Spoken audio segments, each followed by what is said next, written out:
انسان ایک ایسی دنیا میں جی رہا ہے جہاں اس کی حیثیت نہ ہونے کے برابر ہے۔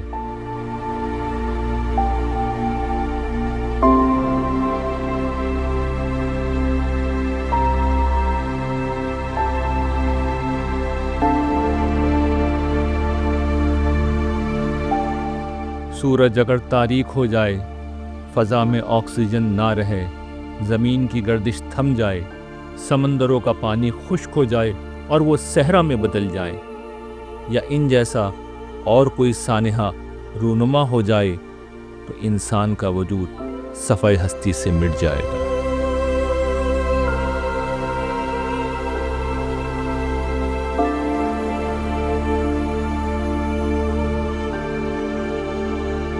ایسی دنیا میں جینے والے انسان کے لیے واحد راستہ اپنے اس رب کی شکر گزاری ہے جس نے انسان کو یہ زندگی اور اسباب زندگی عطا کیے۔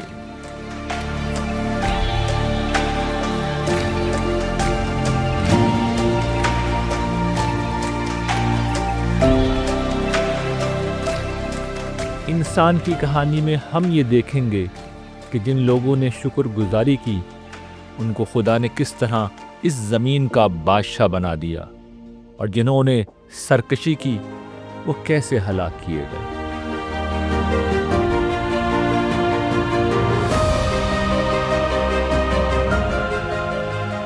یہی روز قیامت ہوگا جب خداوند دو عالم ہمیشہ باقی رہنے والی دنیا بنائے گا اور اپنے نیک بندوں کو اس میں ہمیشہ کے لیے آباد کر دے گا۔